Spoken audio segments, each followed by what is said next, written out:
நீங்கள் ஒவ்வொரு கோத்திரத்திற்கு ஒவ்வொருவராக ஜனங்களில் 12 பேரை தெரிந்து கொண்டு, இங்கே யோர்தானின் நடுவிலே ஆசாரியர்களின் கால்கள் நிலையாய் நின்ற இடத்திலே 12 கற்களை எடுத்து, அவைகளை உங்களோடே கூட அக்கரைக்கு கொண்டு போய், நீங்கள் இன்று இரவில் தங்கும் ஸ்தானத்திலே அவைகளை வையுங்கள் என்று அவர்களுக்கு கட்டளையிடுங்கள் என்றார்.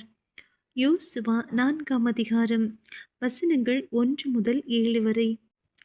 ஜனங்கள் எல்லாரும் யோர்தானை கடந்து தீர்ந்தபோது கர்த்தர் யோசுவாவை நோக்கி, நீங்கள் ஒவ்வொரு கோத்திரத்திற்கு ஒவ்வொருவராக ஜனங்களில் 12 பேரை தெரிந்து கொண்டு, இங்கே யோர்தானின் நடுவிலே ஆசாரியர்களின் கால்கள் நிலையாய் நின்ற இடத்திலே 12 கற்களை எடுத்து, அவைகளை உங்களோடே கூட அக்கரைக்கு கொண்டு போய், நீங்கள் இன்று இரவில் தங்கும் ஸ்தானத்திலே அவைகளை வையுங்கள் என்று அவர்களுக்கு கட்டளையிடுங்கள் என்றார்.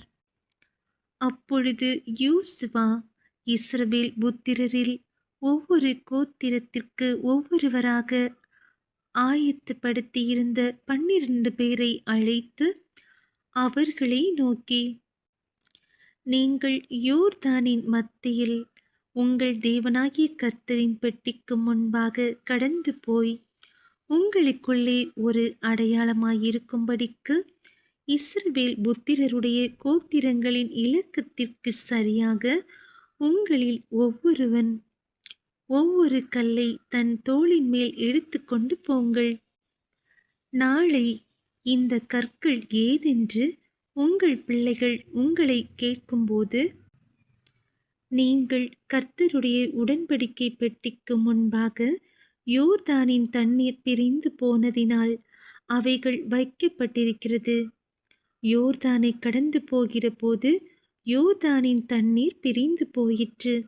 ஆகையால் இந்த கற்கள் இஸ்ரவேல் புத்திரருக்கு என்றைக்கும் நினைப்பூட்டும் அடையாளம் என்று சொல்லுங்கள் என்றான்.